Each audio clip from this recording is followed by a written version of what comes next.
आप सभी का नमस्ते नमस्कार। आप सभी नए नए बीपीएससी से जो प्रधान शिक्षक हुए हैं और बीपीएससी से हेड मास्टर हुए हैं, आप विद्यालय में अपना गरिमामय उपस्थिति योगदान अवश्य दे दिए होंगे। आप सभी का स्वागत अभिनंदन वंदन है। नए नए प्रधानाध्यापक यानी नए नए हेड मास्टर और नए नए प्रधान शिक्षक का भी आप विद्यालय में प्रधान शिक्षक के रूप में अवश्य योगदान कर चुके होंगे। लेकिन आज हम बात करेंगे और आपकी टेक्निकल ज्वाइनिंग भी हो गई होगी। अगर टेक्निकल ज्वाइनिंग में किसी तरह का समस्या है तो आप अपना टेक्निकल ज्वाइनिंग अवश्य करा लें।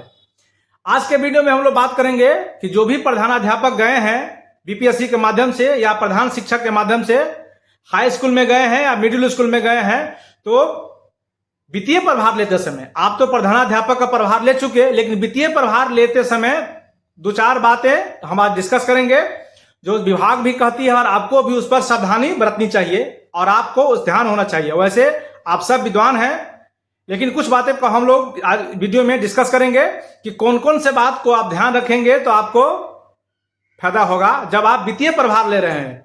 वैसे आप शैक्षणिक प्रभार अवश्य ले लिए होंगे और आपके गरिमामय उपस्थिति में विद्यालय की जो शैक्षिक वातावरण है ये गुणवत्तापूर्ण होगा। सरकार को ऐसी अपेक्षा है और पूरे विभाग को भी ऐसी अपेक्षा है। लेकिन जब आप वित्तीय प्रभार ले रहे हो तो कुछ बात का आप अवश्य ध्यान रखें। जैसे कि उसमें कुछ बात का चर्चा है रोकर पंजी। रोकर पंजी का जो पासबुक है वो आप एकदम अपडेट लेंगे, यानी जिनसे आप प्रभार ले चुके होंगे लेंगे। यहाँ अभी जो विद्यालय का प्रभारी प्रधानाध्यापक होगा, जब आप उनसे वित्तीय प्रभार लेंगे तो वित्तीय प्रभार लेने समय आप रोकर पंजी का जो पासबुक है उसको आप अगर आप 10 तारीख को प्रभार ले रहे हैं तो 9 तारीख तक आप अपडेट करा लेंगे, यानी उसको जस्ट अपडेट देखेंगे कि आपने उसमें अपडेट है कि नहीं। इससे आपको फायदा होगा, ये आप अवश्य देख लेंगे, ठीक है। और हाँ, कुछ बातें हम लोग और डिस्कस करते हैं। उसके बाद रोकर पंजीत में संधारित राशि जो है और आपको जो राशि मिल रहा है या बैंक में उतना, जैसे रोकर पंजी में का जो डाटा है 10 करोड़ विद्यालय में पैसा है या 5 लाख रुपया है, वो जो रोकर पंजी में हो सो आप विद्यालय में जो आपके अकाउंट में या पैसा है दोनों का मिलान हो रहा है या नहीं हो रहा है, इसका भी आप अवश्य देख लेंगे। उसके बाद आपको जो विद्यालय में जो सामान मिलेगा सामग्री, जैसे कि अगर समान भाषा में समझा जाए तो विद्यालय में 50 पंखा है, आपको लिखित रूप से कहा जाएगा कि विद्यालय में 50 पंखा है, 200 टेबल है, लैब में इतना सामान है। तो जो जो आपको सामान लिख के आपको, जैसे इससे पहले जो प्रधानाध्यापक होंगे या प्रभारी होंगे जो आपको लिख के जो सामान देंगे, 50 पंखा मान लीजिए देते हैं तो आप 50 पंखा भौतिक रूप से अब जाकर एक बार अवश्य देख लें। तो इससे आपको बाद में कोई झंझट नहीं होगी। 100 बेंच है, 100 डेस्क है या 200 थाली है, 200 चम्मच है आदि भी जो, यानी जो आपको लिखित रूप में मिल रहा है। तो जो सामग्री विद्यालय में 10 गो 15 गो कमरा है, 20 गो रूम है, 10 गो टॉयलेट है, तो आप एक बार भौतिक, आप शर्माए बिल्कुल नहीं कि हम क्या चेक करने जाएं, तो आप समय देकर एक बार आप उसको भौतिक सत्यापन अवश्य कर ले, ताकि बाद में आपको किसी तरह की कोई परेशानी नहीं हो। हाँ, पंखा, अगर पंखा लिखा जा रहा है 50 तो आप जाकर देख लीजिए 50। इस पर आपको आपत्ति ये नहीं करना है जो पंखा चल रहा है या नहीं चल रहा है, पुराने अध्यापक से बिल्कुल आपत्ति नहीं, बस आप देख लीजिए कि पंखा है कि नहीं, भौतिक सत्यापन। तो थोड़ा आपको क्या होगा, परेशानी से बचने में थोड़ा आपको लाभ होगा। भंडार रूम में जो भी सामान है वो भी देख लिए। खेल का जो सामान है 10 गो बैट है, 4 गो फुटबॉल है, तो आप जाकर वो देख ले कि एक बार है कि नहीं। ऐसा नहीं कि प्रभार आपको लिखने के लिए ले लिया, बाद में जब आपको खोजा जाए तो आपको परेशानी करना पड़ सकता है सामना। उसके बाद हम लोग देख लेंगे पासबुक व रोकर पंजीम का अंतिम शेष मिलान। अंतिम शेष मिलान का ये मतलब है कि जो अभी हाल फिलहाल में खर्चा किया गया है उनका जो आपके पास और आपके अकाउंट में जो पैसा है दोनों मिल रहा है या नहीं मिल रहा है। पुराना अध्यापक पैसा कहाँ खर्चा किए हैं, नहीं खर्चा किए हैं, इस पर आप बिल्कुल टीका टिप्पणी नहीं करेंगे, उनका मैटर है। बस आपको उनका जो अद्यतन में रोकर पंजी में है जो उसका पुर्जा है, या फिर आप समान भाषा में उसको पर्ची हम लोग कह सकते हैं, पर्ची देख लेंगे और उनमें पासबुक में रोकर पंजी में उसमें डायरी, जो ऐसा समान भाषा में कह सकते हैं जो डायरी मेंटेन होगा, जो पैसा कहाँ कहाँ खर्चा किया गया है ये लिखा होना अवश्य होनी चाहिए, उसको आप अवश्य देख लेंगे। पुराना अध्यापक जो प्रभार में थे पैसा कहाँ खर्चा किए नहीं खर्चा किए उससे आपको बिल्कुल लेना देना नहीं है, उस बीच में आप बिल्कुल नहीं उलझिएगा तो आपको परेशानी होगी। बस आप अमाउंट देख लीजिए कि आपके पास है या नहीं है। उसके बाद हम आगे चले तो विद्यालय में राशि का भुगतान और सामग्री, यानी राशि कहाँ कहाँ भुगतान किया गया है ये भी देख लीजिए। जैसे कि अगर मान लीजिए कि कहीं किसी विद्यालय में पंखा लगा है तो 5,000 का पंखा है, तो 5,000 का आपके पास रसीद है कि नहीं। आप पंखा नहीं देखने चले जाइएगा कि ये 700 का पंखा है, 5,000 में क्या लाया। इस बात से आपको बिल्कुल आपत्ति नहीं।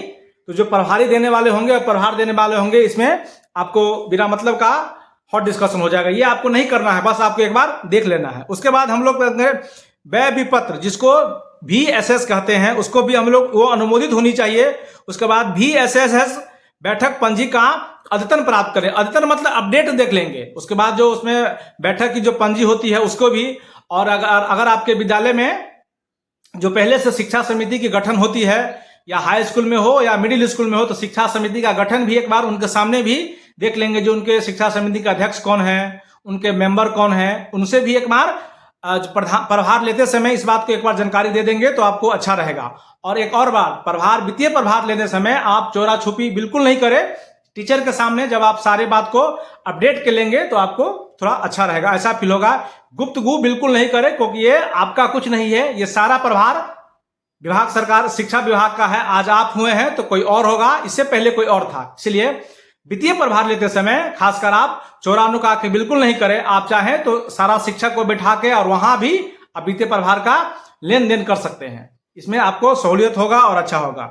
उसके बाद हम आगे बात करें कि PFMS पर यूजर ID देख लेंगे। उसके बाद यूजर ID का प्रभार लेते समय PFMS का मोबाइल नंबर भी अपना क्या करेंगे, अपडेट कर लेंगे। यह तो ऑटोमेटिक है, यानी खाता जब हम लोग एक दूसरे से अलग अलग करेंगे तो खाता पर भी मोबाइल नंबर का अलग अलग ट्रांजेक्शन करा लेंगे। अलग अलग खाता पर अपना मोबाइल नंबर, जो आप प्रभार लेते होंगे तो अपना मोबाइल नंबर करवा लेंगे।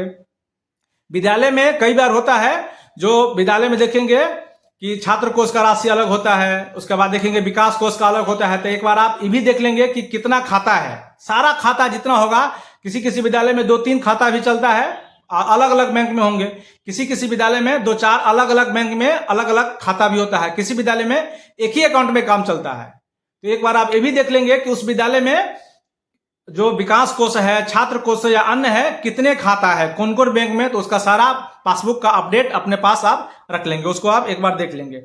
उसके बाद विद्यालय का जो चेक बुक है, जब यह खाता होगा तो चेक बुक होगा, तो चेक बुक का कहाँ चेक बुक गया, उस चेक बुक का पूरा मिलान अवश्य कर लेंगे। उस पर जो नंबर होगा उसको अवश्य देख लेंगे। चेक निर्गत पंजी का उसको देख लेंगे।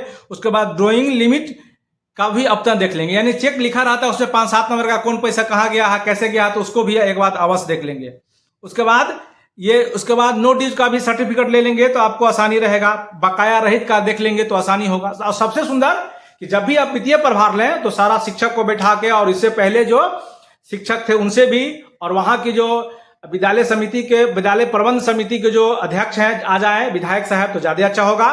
नहीं तो उसके सदस्य आ जाए, उनके सामने भी लेन देन का मामला हो तो बिल्कुल स्पष्ट है। आप ये बिल्कुल नहीं सोचे कि ये प्रभार आप ले रहे हैं, बिल्कुल नहीं। इससे पहले ये किसी और के पास था, अभी आपके पास जा रहा है, ये फिर किसी और के पास जाएगा। तो इतनी सारी बात को आप ध्यान रखेंगे और सार्वजनिक रूप से लेंगे तो आपको लेने में बिल्कुल परेशानी नहीं होगी। भौतिक सत्यापन भी आप एक बार जाकर अवश्य कर लेंगे, इसका आप ध्यान रखेंगे।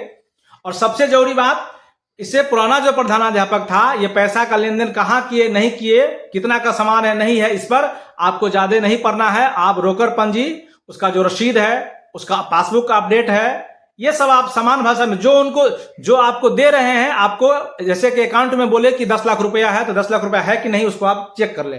भौतिक रूप से भी चेक करना आवश्यक है। पुराने विवाद में आपको बिल्कुल नहीं पढ़ना है, नहीं तो आपको वित्तीय प्रभार लेने समय परेशानी हो सकती है। और अन्य भी अगर आपको और कोई सुझाव चाहिए, या अगर आपको और कोई सुझाव है, तो आप हमारे कमेंट सेक्शन में अवश्य लिखिए।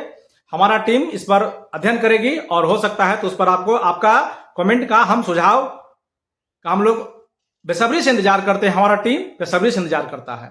आप सभी का फिर से नमस्ते, नमस्कार। और आपके गरिमामय उपस्थिति से विद्यालय की गुणवत्ता शिक्षा पर काफी चेंज होगा, पूरे बिहार को आशा है। नमस्ते, नमस्कार।